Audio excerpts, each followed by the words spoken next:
தந்தை மகன் தூயாவியாரின் பெயராலே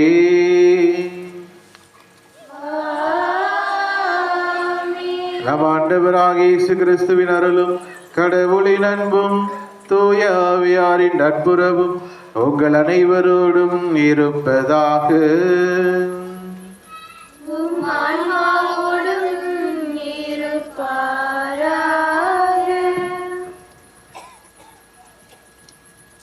அன்புக்குரியவர்களே,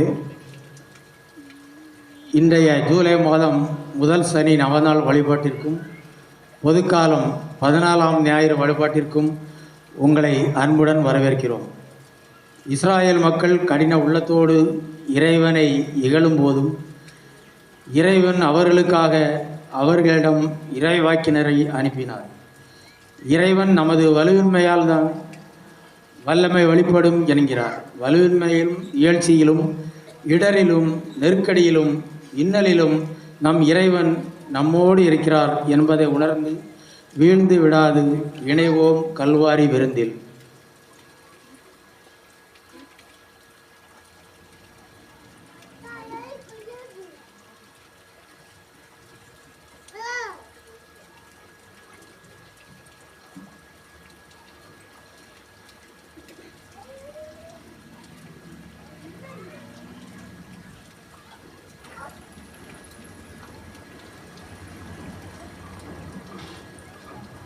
அன்புமிக்க சகோதர சகோதரிகளை, நம் திருமுழுக்கு நினைவாக நாம் மீது தெளிக்கப்படும் தமது படைப்பாகிய தண்ணீரை புனிதப்படுத்தி அருளுமாறு நாம் கடவுளாகிய ஆண்டவரை கெஞ்சி மன்றாடுவோமாக.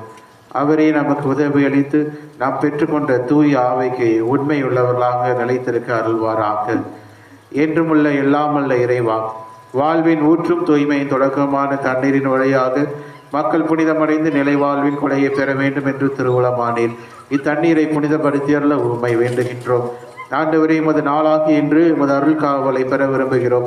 வாழ்வழிக்கு உமது அருளின் ஊற்றினை எம்முடன் புதுப்பித்தருளும். இத்தண்ணீரினால் எங்கள் உள்ளத்தையும் உடலையும் தீமை அனைத்திலுமிருந்து காத்தல்வீராக. இவ்வாறு நாங்கள் தூய இதயத்துடன் உம்மை அணுகி வரவும் உமது மீட்பை பெற்றுக்கொள்ளவும் தகுதி பெறுவோமாக. எங்கள் ஆண்டவராகிய கிறிஸ்து வழியாக உம்மை மன்றாடுகின்றோம். எல்லாம் அல்ல இறைவா, தண்ணீர் வளம் பெற அதில் உப்பிட வேண்டும் என்று இறைவாக்கினர் எலிசா வழியாக கற்பித்தீர். உமது படைப்பு பொருளாகி இந்த உப்பை பரிவிறக்கத்துடன் புனிதப்படுத்தியல்ல உம்மை தாழ்மையுடன் வேண்டுகின்றோம்.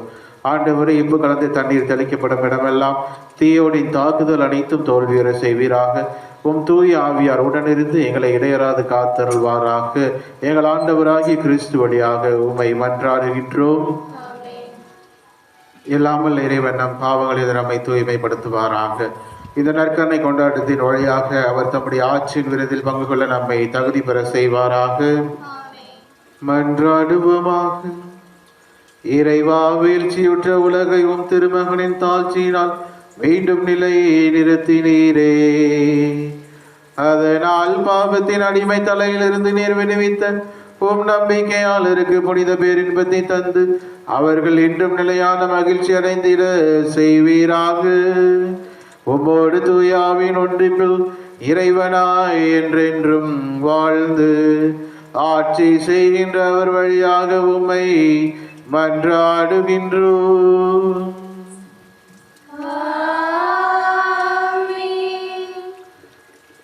இயேசுவில் பிரியமானவர்களே, இன்றைய நாளிலே திருப்பலியானது திரு ஜோசப் பிரேமா குடும்பத்தினால் ஒப்புக் கொடுக்கப்படுகின்றது.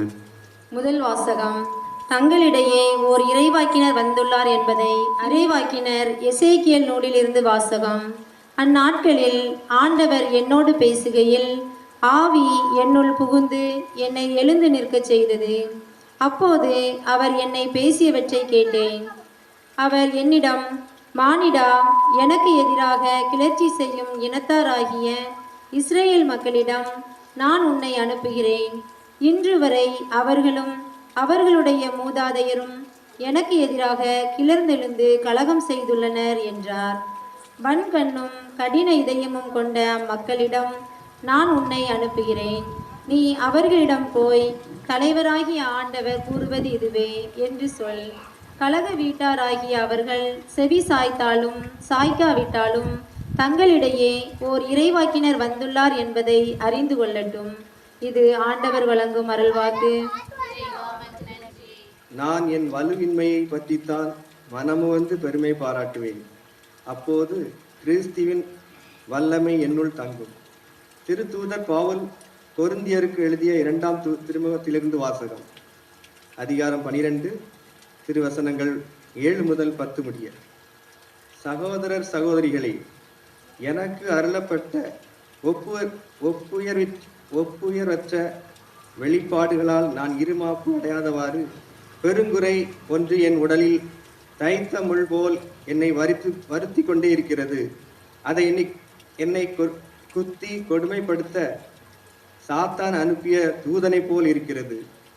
நான் இருமாப்பு அடையாதிருக்கவே இவ்வாறு நடக்கிறது. அதை என்னிடமிருந்து நீக்கிவிடுமாறு 3 முறை ஆண்டவரிடம் வருந்தி வேண்டினேன். ஆனால் அவர் என்னிடம், என் அருள் உனக்கு போதும், வலுவின்மையில்தான் வல்லமை நிறைவாய் வெளிப்படும் என்றார். ஆதலால் நான் என் வலுவின்மையை பற்றித்தான் மனமுவந்து பெருமை பாராட்டுவேன். அப்போது கிறிஸ்துவின் வல்லமை என்னுள் தங்கும். ஆகவே என் வலுவின்மையிலும் இகழ்ச்சியிலும் இடரிலும் இன்னலிலும் நெருக்கடியிலும் கிறிஸ்துவை முன்னிட்டு நான் அகமகிழ்வேன். ஏனெனில் நான் வலுவற்றிருந்த போது வல்லமை பெற்றவனாக இருக்கிறேன். இது ஆண்டவர் வழங்கும் அருள்வாக்கு. ஆண்டவருடைய ஆவி என் மேல் உள்ளது. ஏழைகளுக்கு நற்செய்தியை அறிவிக்க என்னை அனுப்பியுள்ளார். அல்லேலூயா, அல்லேலூயா, அல்லேலூயா, அல்லேலூயா, அல்லேலூயா. ஆண்டவர் உங்களோடு இருப்பாராக.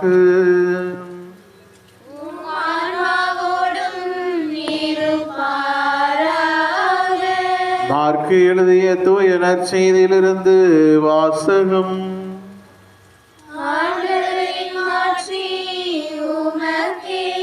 பிரிவு 6 இறை சொற்றொடர்கள் 1 முதல் 6 முடிய. அக்காலத்தில் இயேசு தமது சொந்த ஊருக்கு வந்தார். அவருடைய சீடரும் அவரை பின்தொடர்ந்தனர். ஓய்வு நாள் வந்தபோது அவர் தொழுகை கூடத்தில் கற்பிக்க தொடங்கினார். அதை கேட்ட பலர் வியப்பில் ஆழ்ந்தனர். அவர்கள், இவருக்கு இவையெல்லாம் எங்கிருந்து வந்தன? என்னே இவருக்கு அருளப்பட்டுள்ள ஞானம்? என்னே இவருடைய கைகளால் ஆகும் வல்ல செயல்கள்? இவர் தச்சர் அல்லவா? மரியாவின் மகன்தானே? யாக்கோப்பு, யோசேப், யூதா, சீமோன் ஆகியோர் இவருடைய சகோதரர் அல்லவா? இவர் சகோதரிகள் இங்கு நம்மோடு இருக்கிறார்கள் அல்லவா என்றார்கள்.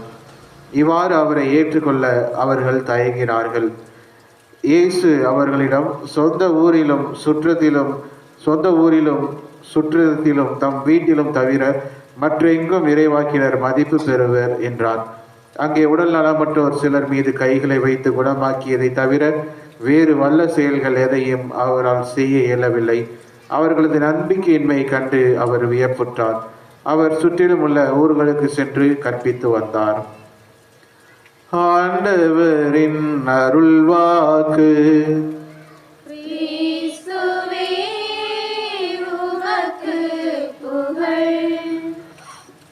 இயேசுவில் பிரியமான சகோதர சகோதரிகளே, உங்கள் அனைவருக்கும் நம் ஆண்டவர் இயேசு கிறிஸ்துவின் பெயராலே வாழ்த்துக்களை தெரிவித்துக் கொள்கின்றேன். நம் ஆண்டவர் இயேசு கிறிஸ்துவினுடைய அன்பும் அருளும் உங்களோடு எந்நாளும் நிறைவாக இருப்பதாக. பிரியமானவர்களே, இன்றைய நாளிலே நாம் தாய் திருவையோடு இணைந்து பொது காலத்தின் 14ஆம் ஞாயிறை சிறப்பித்துக் கொண்டு இருக்கின்றோம். இன்றைய நாளிலே நாம் வாசிக்க கேட்ட இந்த வாசகங்கள் அனைத்தும் ஒரு இறைவாக்கினர் அல்லது ஒரு இறை பணியாளர், அருள் பணியாளர் அல்லது ஆண்டவருக்கென்று பணிபுரிய முன் வருகிறவர்கள் எத்தகைய சவால்களை, எதிர்ப்புகளை அவர்கள் சந்திக்கிறார்கள், எத்தகைய எதிர்வினைகளை அவர்கள் மக்களிடத்திலிருந்து பெறுகிறார்கள் என்று சொல்லி, எத்தகைய நிராகரிப்பை அவர்கள் சந்திக்கிறார்கள் என்று சொல்லி நமக்கு எடுத்து காட்டுவதாக இருக்கின்றது. பிரியமானவர்களே, ஒரு இறைவாக்கினராக இருப்பவர் பல்வேறு விதமான எதிர்ப்புகளுக்கு மத்தியிலே, நிராகரிப்புகளுக்கு மத்தியிலே, துன்பங்களுக்கு மத்தியிலே தான் அவர் தன்னுடைய பணியை செய்கின்றார். அநேக நேரங்களிலே ஒரு இறைவாக்கினராக அல்லது இறை பணியாளராக இருப்பவரை மக்கள் ஏற்றுக்கொள்வதில்லை. அவர் ஆண்டவரால் அனுப்பப்பட்டிருந்த பொழுதும் அவருடைய வார்த்தைகளிலே நம்பிக்கை வைக்காமல் அவரை புறக்கணிப்பதும் நிராகரிப்பதும் நம்முடைய வாழ்க்கையிலே நடக்கின்ற ஒரு இயல்பான ஒன்றாகத்தான் இருக்கின்றது. அப்படியான சூழ்நிலையில் தான் இன்றைய வாசகங்கள் அனைத்தும் ஒரு இறை பணியாளர் எவ்வாறு நிராகரிக்கப்படுகிறார் மக்களால் என்று சொல்லி நமக்கு தெளிவாக எடுத்து காட்டுவதாக இருக்கின்றது. இன்றைய முதல் வாசகத்திலே நாம் எடுத்துக்கின்றோம் என்று சொன்னால், இறை எசேக்கியேல் நூலிலிருந்து நாம் வாசிக்க கேட்ட அந்த வாசகத்தினுடைய பின்னணி என்னவாக இருக்கும் என்று சொல்லி நாம் சற்று பார்த்தோம் என்று சொன்னால், கிமு 597 ஆண்டு பாபிலோனியர்கள் இஸ்ரேல் மீது படையெடுக்கின்றார்கள். அவ்வாறு படையெடுத்த அவர்கள் அங்கிருந்த அனைத்து செல்வங்களையும் சுருட்டி செல்கின்றார்கள். அவர்கள் தங்களுக்கு சார்பாக செயல்படுகின்ற ஒரு அரசரை நியமிக்கிறார்கள். அந்த அரசர் தான் செதக்கியா. அவர் பாபிலோனியர்கள் என்ன சொல்கிறார்களோ அதை தான் செய்து வந்தார். அவர் பாபிலோனியர்களின் ஒரு கை பொம்மையாக இருந்தார். அதாவது அவர்கள் என்ன சொல்கிறார்களோ அதை செய்வார், இதை செய் என்றால் அதை செய்வார், இதை செய்யக்கூடாது என்று சொன்னால் அதை செய்ய மாட்டார். ஆக பாபிலோனியர்கள் என்ன கட்டளை இடுகிறார்களோ அதை மட்டுமே அரசர் செதக்கியா செய்து வந்தார். இது இஸ்ரேல் மக்கள் தங்கள் வாழ்நாளிலே அவர்கள் சந்தித்த ஒரு துயரமாக இருக்கின்றது. பிரியமானவர்களே, இஸ்ரேல் மக்கள் எப்பொழுதெல்லாம் ஆண்டவருக்கு எதிராக கிளர்ந்தெழுகிறார்களோ அப்பொழுதெல்லாம் அவர்கள் ஒரு அரசரால் அல்லது மற்ற நாட்டு அரசர்களால் அவர்கள் படையெடுக்கப்பட்டு அவர்கள் அழிக்கப்பட்டு அவர்களிடையே இருந்த செல்வங்கள் எல்லாம் சுரண்டி செல்லப்படுவதை நாம் வரலாற்றிலே பார்க்கின்றோம். ஆக இவ்வாறு நாட்கள் கடந்து சென்று கொண்டிருக்கையில் 10 ஆண்டுகள் சரியாக 10 ஆண்டுகளுக்கு பின்பாக அவர் பாபிலோனிய மன்னரை எதிர்த்து நிற்க தயாராகுகின்றார். சரியாக கிமு 587 ஆண்டு அவர் எகிப்தியோடு சேர்ந்து அவர் நேபுகத்நேசரை எதிர்த்து நிற்க அவர் தன்னுடைய தயாராக்கி கொண்டிருக்கின்றார். இது அவர்களுக்கு இந்த செய்தியானது அவர்களது காதுகளை எட்டுகின்ற பொழுது அந்த அரசர் மிகவும் கோபம் கொண்டு அவர் வெகுண்டு எழுதுகின்றார். அவ்வாறு அவர் கோபமடைந்த அவர் மீண்டுமாக இஸ்ரேல் மீது படையெடுத்து அங்கு இருக்கின்ற எல்லா செல்வங்களையும் ஆலயத்தையும் அவர் தரைமட்டமாக்கி அந்த மக்களை நாடு கடத்துகின்றார். அவ்வாறான சூழ்நிலையில்தான் இறைவாக்கினர் எசேக்கியேல் அவர் இறைவாக்கு உரைப்பதற்காக அந்த மக்களிடையே அனுப்பப்படுகின்றார். ஆக இஸ்ராயல் மக்கள் அந்த பாபிலோனிய தேசத்திலே இருக்கின்ற அந்த காலகட்டத்திலே எசேக்கியேல் இறைவாக்கினர் இறைவாக்கு உரைக்கின்ற அந்த இறை வார்த்தைகளை அவர்கள் நம்பவில்லை. மாறாக அவருடைய வார்த்தைகளை நம்பிக்கை வைக்காமல் அதற்கு எதிராக கலகம் செய்வதாக பார்க்கின்றோம். ஆக ஒவ்வொரு முறையும் அவர்கள் யாரெல்லாம் இஸ்ரேல் மக்கள் ஆண்டவருக்கு எதிராக கிளர்ந்தெழுகிறார்களோ அப்பொழுதெல்லாம் அவர்கள் தண்டிக்கப்படுகின்றார்கள். அவர்கள் நம்பினாலும் சரி இல்லது நம்பாவிட்டாலும் சரி, என்னுடைய பணியானது ஆண்டவருடைய வார்த்தையை எடுத்துரைப்பது என்று சொல்லி எசேக்கியேல் இறைவாக்கினர் அந்த மக்களுக்கு தன்னுடைய பணியின் மூலமாக ஆண்டவர் கொடுத்த அந்த பணியை நிறைவேற்றுகின்றார். பிரியமானவர்களே, இன்றைய காலகட்டத்திலும் அநேக இறை பணியாளர்கள் அல்லது குருக்கள் தங்களுடைய பணியை செய்கின்ற பொழுது அவர்கள் இதே மாதிரியான அநேக எதிர்ப்புகளை பெறுகிறார்கள். பிரியமானவர்களே, இன்றைய 2வது வாசகத்தை நாம் பார்த்தோம் என்று சொன்னால், பவுல் அடிகளார் தன்னுடைய வலுவின்மையை பற்றி அவர் கூறுகின்றார். ஆண்டவர் யாரை தேர்ந்து கொண்டார் என்று நாம் பார்த்தோம் என்று சொன்னால், அவர்கள் பலவீனமான மனிதர்களை, யாரெல்லாம் பலவீனமையாக இருக்கிறார்களோ அவர்களைத்தான் தேர்ந்து கொண்டார் என்று நாம் பார்க்கின்றோம். யாரெல்லாம் அதிகாரம் படைத்தவர்களாக இருந்தார்களோ, யாரெல்லாம் வலிமையான மனிதர்களாக இருந்தார்களோ அவர்களை தேர்ந்து கொள்ளவில்லை. மாறாக யார் அறிவற்றவர்களாகவோ படிப்பிலே குறைவாக இருந்தவர்களோ ஞானத்திலே குறைவாக இருந்தார்களோ அவர்களை பயன்படுத்தி தான் ஆண்டவர் தன்னுடைய பணியை செய்கின்றார். நாம் சீடர்களை பார்த்தோம் என்று சொன்னால் சீடர்கள் அனைவரும் சாதாரண மக்கள். அவர்கள் மீன்பிடி தொழிலை தங்களுடைய தொழிலாக செய்து வந்தவர்களைத்தான் ஆண்டவர் தன்னுடைய சீடர்களாக தேர்ந்தெடுத்து தன்னுடைய இறையாட்சியை கட்டமைப்பதற்காக அவர்களை தேர்ந்தெடுக்கின்றார். ஆக நாம் பார்க்கின்ற பொழுது அவர்கள் வலிமை மிக்க மனிதர்களை கொண்டு அல்ல, மாறாக சாதாரண அடிமட்ட மக்களை கொண்டே அவர் தன்னுடைய இறை ஆட்சியை கட்டமைக்கின்றார். அவ்வாறாகத்தான் பவுலடிகளார் சொல்கின்றார், என்னுடைய வலுவின்மையில் தான் ஆண்டவருடைய வல்லமை நிறைவாக வெளிப்படும் என்று சொல்கின்றார். ஆக நாம் எப்பொழுது வலுவிழந்து இருக்கின்றோமோ அப்பொழுதுதான் நாம் ஆண்டவருடைய ஆற்றலை நிறைவாக பெற்றுக்கொள்ள முடியும் என்ற இறை சிந்தனையை நமக்கு இந்த இரண்டாவது வாசகமானது தருவதாக இருக்கின்றது. பிரியமானவர்களே, இன்றைய நற்செய்தியை நாம் எடுத்துக்கொண்டோம் என்று சொன்னால் அந்த நற்செய்தியிலே ஆண்டவர் இயேசு கிறிஸ்து தன்னுடைய சொந்த ஊருக்கு செல்கின்றார். அவ்வாறு சென்ற அவர் தொழுகை கூடத்திலே கற்பிக்க தொடங்குகின்றார். அதை கேட்ட பலரும் வியப்பில் ஆழ்ந்து இவருக்கு இந்த ஞானம் எங்கிருந்து வந்தது என்று சொல்லி அவரை வியப்பில் ஆழ்ந்து அவரை பாராட்டுகின்றார்கள். ஆனால் அவ்வாறு பாராட்டுகின்ற அந்த மக்கள் இயேசுவை ஏற்றுக்கொள்ள தயங்குகிறார்கள், இயேசுவை ஏற்றுக்கொள்ள மறுக்கிறார்கள். ஏனென்று சொன்னால் அவருடைய பின்புலத்தை வைத்து அவரை எடை போடுகிறார்கள். அவர் ஒரு சாதாரண தச்சர். அவருடைய குடும்ப சூழ்நிலை என்னவென்று அவர்களுக்கு தெரியும். அவர் யாருடைய மகன், எவ்வாறு வந்தார், அவர் எவ்வாறு இருந்தார் என்று சொல்லி அவர்களுக்கு தெரியும். ஆக அவர்களோடு வாழ்ந்த வந்த அந்த காரணத்தினால் அவர்கள் இயேசுவை குறித்து நன்றாக அறிந்திருந்தார்கள். எனவே தான் அவரை ஒரு இறை வாக்கினராக அல்லது மெசியாவாக தங்களுடைய மீட்பராக ஏற்றுக்கொள்ள அவர்கள் தயங்குகிறார்கள். இதற்கு நாம் காரணம் என்னவென்று பார்த்தால் அவர்களிடையே இருந்த அந்த நம்பிக்கையின்மை. அந்த மக்கள் எல்லோரும் நம்பிக்கை குன்றிய மக்களாக இருப்பதை இயேசு கிறிஸ்து சுட்டி காட்டுகின்றார். ஆக பிரியமானவர்களே, நம்முடைய வாழ்விலே நாம் எப்பொழுது நம்பிக்கை குன்றிய மக்களாக இருக்கின்றோமோ அப்பொழுது நாம் ஆண்டவருடைய வல்ல செயல்களை காண முடியாமல் நாம் போகின்றோம். ஆண்டவர் நம்முடைய வாழ்விலே அதிசயங்களையும் அற்புதங்களையும் நிகழ்த்த வேண்டும் என்று சொன்னால் நாம் ஆண்டவரிலே நம்பிக்கை வைத்த மக்களாக இருக்க வேண்டும். மாறாக நாம் நம்மிடத்திலே நம்பிக்கை இல்லை என்று சொன்னால் நாம் ஒருபோதும் ஆண்டவருடைய அற்புதங்களையும் அதிசயங்களையும் காண இயலாது. மற்றொரு காரணம், அவர்கள் ஏன் ஏற்றுக்கொள்ளவில்லை என்று சொன்னால் இயேசு தொழுகை கூடத்திலே ஒருவர் கற்பிக்கின்றார் என்றால் அல்லது தொழுகை கூடத்திலே ஒருவர் போதிக்கிறார் என்று சொன்னால் அவர் நன்கு படித்தவராக இருக்க வேண்டும். அவர் ஒரு போதகருக்கு கீழாக அவர் பயிற்சி பெற்றவராக இருக்க வேண்டும். அவர் பணக்காரராக இருக்க வேண்டும். அவர் ஏழ்மையாக இருக்கக்கூடாது. மாறாக அவர் பணபுலத்திலும் எல்லா சூழ்நிலையிலும் அவர் அதிகாரம் படைத்தவராக இருக்க வேண்டும். ஆக இயேசு கிறிஸ்துவை நாம் பார்த்தோம் என்று சொன்னால் அவர் எந்த ஒரு போதகரிடத்திலும் சென்று அவர்களிடையே படிக்கவில்லை, அவருக்கு படிப்பறிவு இல்லை. மாறாக அவர் ஞானத்திலே மிகுந்திருந்தார். இதை அவர்களால் ஏற்றுக்கொள்ள முடியவில்லை. ஏனென்றால் இயேசு கிறிஸ்து எந்த ஒரு போதகருக்கு கீழும் அவர் இருக்கவில்லை.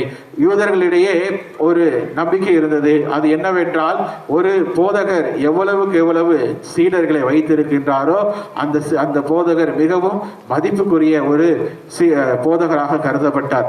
அவ்வாறு எல்லா மாணவர்களும் அந்த காலத்திலே அவர்கள் பயில வேண்டும் என்று சொன்னால் ஒரு மாணவர் தங்களுடைய ஆசிரியர்களை தாங்கள் தான் தேர்ந்து கொள்ள வேண்டும். அவ்வாறு அந்த மாணவர்கள் எந்த ஆசிரியரை தேடி செல்கிறார்களோ, ஒரு ரபி என்பவர் அந்த எவ்வளவு அதிகமான மாணவர்களை கொண்டிருக்கின்றாரோ அந்த அளவிற்கு அவர் புகழ் பெற்ற ஒரு போதகராக இருப்பதை அவர்கள் கூறுகின்றார்கள். ஆக இயேசு கிறிஸ்து அவ்வாறாக எந்த ஒரு போதகர் கீழும் அவர் பயிலவில்லை. எனவே அவர் படிப்பறிவற்றவர். அவர் குடும்ப சூழ்நிலையும் மிகவும் ஏழ்மையானது. அவர் செய்த தொழிலும் தச்சு தொழில். எனவே இந்த காரணங்களை கொண்டிட்டு அவர் இயேசுவை ஏற்க மறுக்கின்றார்கள். ஆம் பிரியமானவர்களே, அவர்களுடைய நம்பிக்கையின்மை கண்டு அவர் வியக்கின்றார். ஆக அவர் பலவிதமான அற்புதங்களையும் அடையாளங்களையும் செய்து வந்தார்.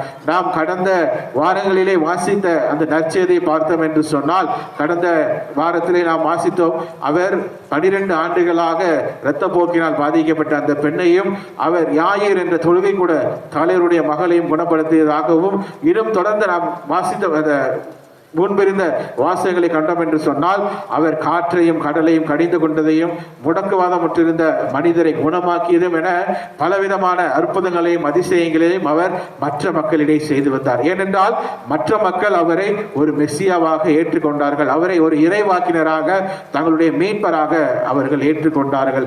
ஆனால் அவர்கள் இந்த சொந்த ஊரான யாசரத்திலே அவர்கள் அந்த மக்களால் ஏற்றுக்கொள்ள முடியவில்லை. ஆம்பிரியமானவர்களே, நாம் எப்பொழுது நம்முடைய நம்பிக்கையிலே வளர்ந்து நம்முடைய நம்பிக்கையை ஆண்டவர் மீது வைக்கின்றோமோ அப்பொழுது ஆண்டவர் நம் வாழ்விலும் அற்புதங்களையும் அதிசயங்களையும் நிகழ்த்த வல்லவராய் இருக்கின்றார். மாறாக நம்மளது நம்பிக்கை எப்பொழுது குறைகின்றதோ அப்பொழுது நாம் ஆண்டவர் நமக்காக வைத்திருக்கின்ற அந்த ஆசீர்வாதங்களையும் அற்புதங்களையும் அதிசயங்களையும் நாம் காண முடியாத மக்களாக மாறி போகின்றோம். எனவே பிரியமானவர்களை, நாம் சற்று சிந்தித்து பார்ப்போம். நாம் நம்முடைய வாழ்விலே நம்முடைய நம்பிக்கையை எதன் மீது வைத்திருக்கின்றோம்? நம்முடைய நம்பிக்கை வேற எங்காவது இருக்கிறதா அல்லது ஆண்டவர் மீது நம்முடைய நம்பிக்கை இருக்கின்றதா என்று சற்று நாம் சிந்தித்து பார்ப்போம். அப்படியாக நம்முடைய நம்பிக்கை வேறு எங்கேயாவது இருந்தால், வேறு இடத்திலே இருந்தால், அல்லது என்னுடைய நம்பிக்கை இதில் இருக்கின்றது, மந்திரங்களில் இருக்கிறது, மாயத்தில் இருக்கின்றது, அல்லது மற்ற காரியங்களில் இருக்கிறது என்று சொன்னால் நாம் ஆண்டவருடைய வல்லமையை பார்க்க இயலாது. மாறாக நாம் எப்பொழுது ஆண்டவர் மீது நம்பிக்கை வைக்கின்றோமோ அப்பொழுது ஆண்டவர் நம் வாழ்விலே அற்புதங்களையும் அதிசயங்களையும் நிகழ்த்த வல்லவராக இருக்கிறார் என்பதை உணர்ந்தவர்களாக தொடர்ந்து இந்த திருப்பலியிலே நாம் ஆண்டவர் மீது நம்பிக்கை வைப்பதற்கு தேவையான வரங்களை வேண்டி தொடர்ந்து மன்றாடுவோம். இறைவன் நம் ஒவ்வொருவரையும் ஆசீர்வதித்து காப்பாராக. ஆமென்.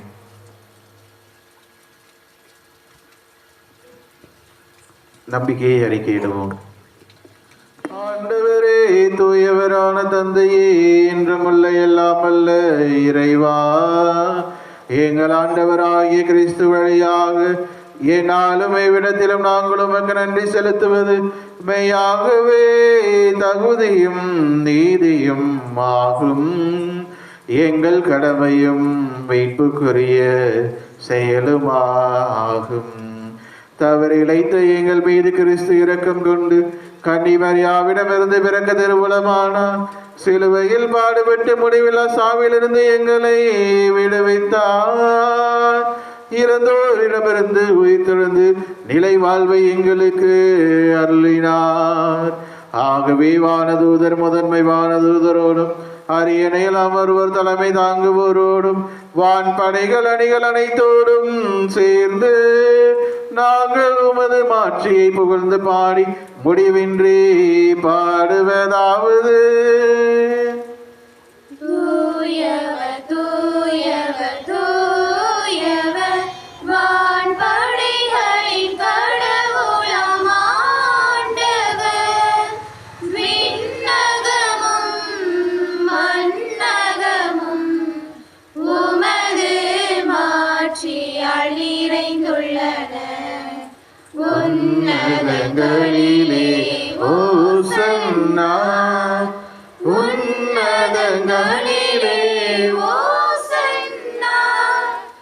ஆண்டவர் பெயரால் வருகிறவர் ஆசி பெற்றவர். உன்னதங்களிலே ஓசன்னா, உன்னதங்களிலே ஓசன்னா. ஆண்டவரே, நேர்மையாகவே தூயவர், தூய்மை அனைத்திற்கும் ஊற்று. ஆகவே உம்முடைய ஆவியை பொழிந்து இக்காணிக்கைகளை தூய்மைப்படுத்த உம்மை வேண்டுகின்றோம். இவ்வாறு எங்கள் ஆண்டவர் இயேசு கிறிஸ்துவின் உடலும் இரத்தமுமாக எங்களுக்கு இவை மாறுவனமாக. அவர் பாடுபட உளம் கனிந்து தம்மை கையளித்த போது அப்பத்தை எடுத்து நன்றி செலுத்தி அதை பிட்டு தம் சீடர்களுக்கு அளித்து அவர் கூறியதாவது: அனைவரும் இதிலிருந்து பெற்று உண்ணுங்கள், ஏனெனில் இது உங்களுக்காக கையளிக்கப்படும் என் உடல்.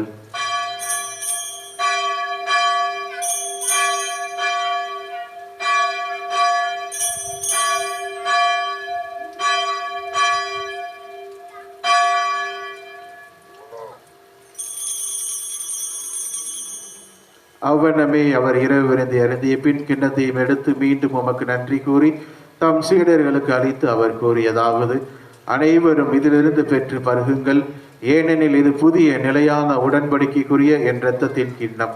இது பாவ மன்னிப்புக்கென்று உங்களுக்காகவும் பலருக்காகவும் சிந்தப்படும். இதை என் நினைவாக செய்யுங்கள்.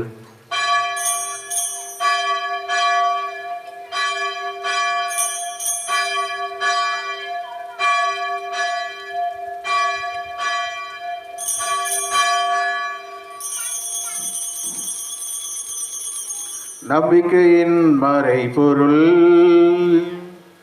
ஆண்டவரே, நீர் வருமளவும் உமது இறப்பினை அறிக்கையிடுகின்றோ, உமது உயிர்ப்பினையும் எடுத்துரைக்கின்றோ.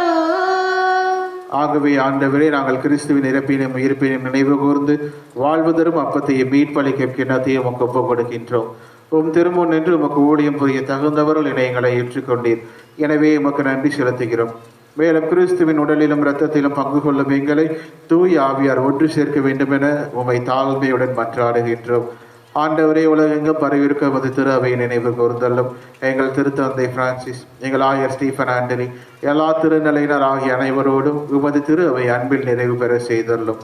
மேலும் உயிர்த்தெழும் எதிர்நோக்குடன் துயில் கொள்ளும் எங்கள் சகோதர சகோதரிகளையும் இறந்தோர் அனைவரையும் இரக்கத்துடன் நினைவு கூர்ந்து உமது திருமுக ஒளியினுள் ஏற்றருளும். எங்கள் அனைவர் மீதும் இரக்கமாயிரும். கடவுளின் கன்னித்தாயான புனித மரியா, அவருடைய கணவரான புனித யோசேப்பு, புனித திருத்தூதர்கள், இவ்வுலகில் உமக்கு உகந்தவராய் இருந்தோர் ஆகிய புனிதர் அனைவருடனும் நாங்கள் நிலைவாழ்வில் பங்கு கொள்ளும் தகுதி பெற்று திருமகன் இயேசு கிறிஸ்து வழியாக உம்மை புகழ்ந்தேத்தும் வரமரல உம்மை மன்றாடுகின்றோம். இவர் வழியாக இவரோடு இவரில் எல்லாம் வல்ல இறைவனாகிய தந்தையே, தூய ஆவியாரின் ஒன்றிப்பில் எல்லா புகழும் ஆட்சியும் என்றென்றும் உமக்கு உரியதே.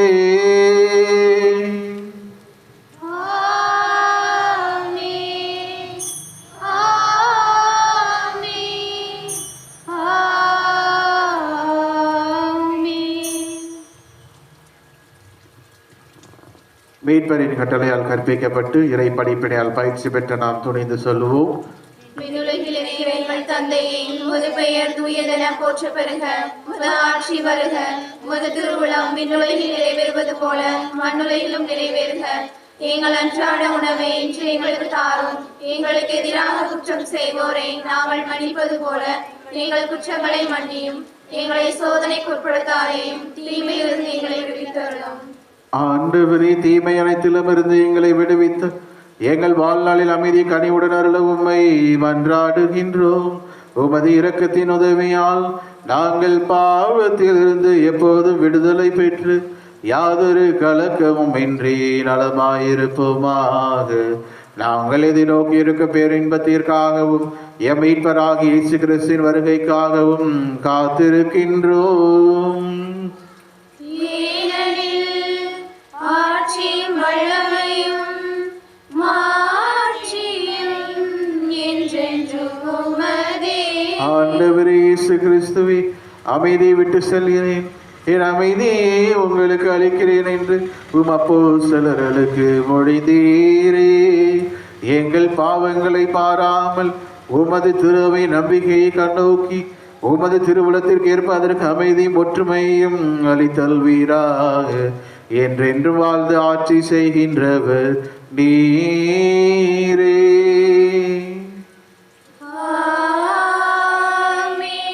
ஆண்டவருடைய அமைதி உங்களோடு என்றும் இருப்பதாக.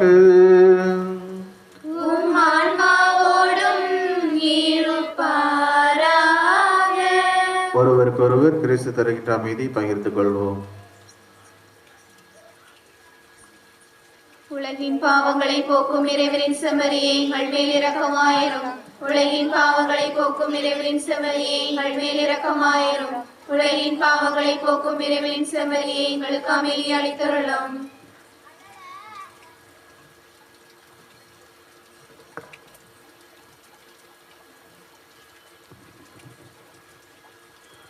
இதோ இறைவனின் செம்மறி, இதோ உலகின் பாவங்களை போக்குகிறவர். செம்மறியின் விருந்திற்கு அழைக்க பெற்றோர் பேறு பெற்றோர். ஆண்டவரே, நீர் என்னிடத்தில் எழுந்தருள நான் தகுதியற்றவள். ஆனால் ஒரு வார்த்தை மட்டும் சொல்லியருளும், எனது ஆன்மா நலமடையும். ஆண்டவர் எத்துணை இனியவர் என்று சுவைத்து பாருங்கள். அவரில் நம்பிக்கை கொள்வோர் பேறு பெற்றோர். மன்றாடுவோமாக. ஆண்டவரே, மாண்புக்குரிய கொடைகளால் நிறைவு பெற்ற நாங்கள் உம்மை வேண்டுகின்றோம். அதனால் மீட்பளிக்கும் கொடைகளை நாங்கள் என்றும் பெற்றுக்கொள்ளவும் உம்மை இடையராது புகழ்ந்தீர்த்தவும் அருள்வீராக. எங்கள் ஆண்டவராகிய கிறிஸ்து வழியாக உம்மை மன்றாடுகின்றோம். ஆண்டவர் உங்களோடு இருப்பாராக.